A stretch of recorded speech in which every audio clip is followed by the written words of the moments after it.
Bonjour à tous, je vais vous apprendre à l'aide de ce tutoriel à modifier une image sur Photoshop avec le filtre fluidité. Vous commencez par ouvrir Photoshop, puis la fenêtre filtre et vous sélectionnez le filtre fluidité. Vous pouvez aussi l'ouvrir en faisant Maj CTRL X. Là, une fenêtre va s'ouvrir. Ici, je vais vous montrer les différents effets du filtre fluidité sur un visage. Et je vais vous montrer les différentes utilités des outils présents sur la fenêtre. Alors les outils sont comme sur la fenêtre POF Photoshop normale à gauche. Donc on a d'abord l'outil zoom et l'outil main qui permettent de zoomer et de déplacer notre image comme on le souhaite, mais ici je ne vais pas forcément l'utiliser.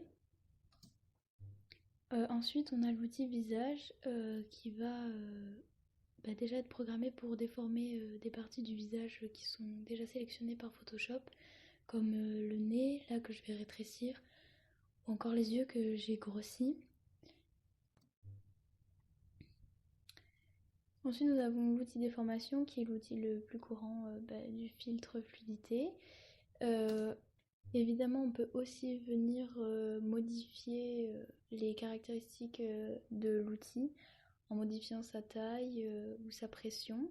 Donc l'outil déformation vient déformer le visage et ensuite nous avons l'outil reconstruction juste en dessous qui permet du coup de réparer et réinitialiser ce qu'on vient de faire sur le visage. Je viens redéformer le visage pour vous montrer que l'outil arrondi permet de faire la même chose que l'outil reconstruction mais plus délicatement. Ensuite, je viens utiliser l'outil tourbillon qui va venir faire tourner l'image à partir du centre de là où on exerce la pression.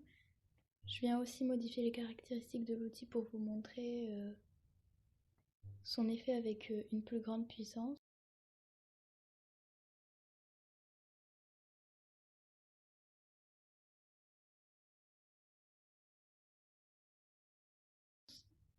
Puis je réinitialise mon image avec l'outil reconstruction.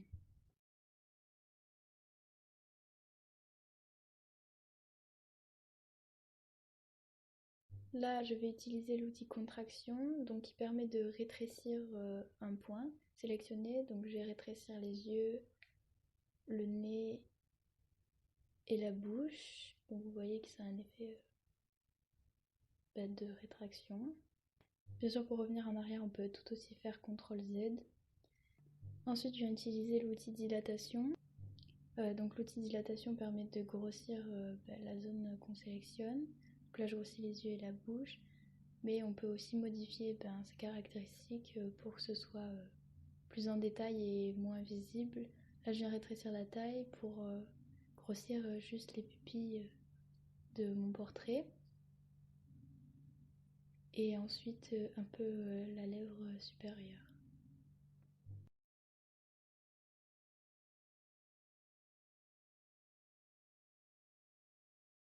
Ensuite, il y a l'outil décalage à gauche qui, comme son nom l'indique, décale tout ce qui est sélectionné à gauche et vient déformer l'image. Ensuite, on a un outil assez utile qui est l'outil blocage de masque qui va permettre de sélectionner une zone, de la définir en faisant le contour et coloriant la zone qu'on souhaite bloquer en fait pour que lorsqu'on viendra utiliser des filtres qui déforment l'image, la zone qui sera bloquée ne soit pas touchée et reste intacte. Donc là je viens bloquer le visage de mon portrait. Ensuite je sélectionne l'outil déformation pour appliquer une déformation autour de la zone bloquée sans qu'elle soit touchée. Comme vous voyez, je passe sur le visage et il n'est absolument pas déformé. Je viens modifier la taille de mon outil pour vous montrer que même avec une forte déformation, l'outil blocage fonctionne parfaitement. Je déplace mon image et le visage reste à sa place et n'est pas déformé. Une fois le résultat obtenu, je viens libérer mon blocage avec l'outil libération de masque. Ensuite, à gauche de la fenêtre, on a plusieurs options, comme celle de modification des traits du visage, qui va permettre de modifier des paramètres déjà enregistrés dans Photoshop. Là, par exemple, je grossis la taille des yeux et je peux aussi réinitialiser ce que je vais modifier.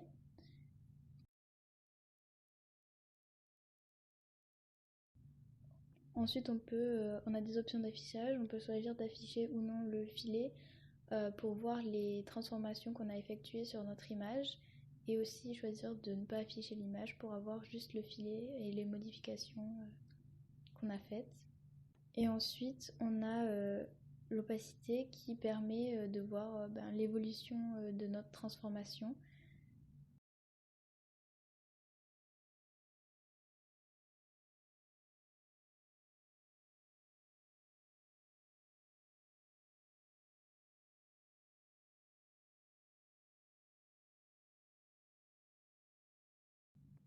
Et je peux également venir restaurer toute mon image et enlever toutes les modifications que j'y ai effectuées.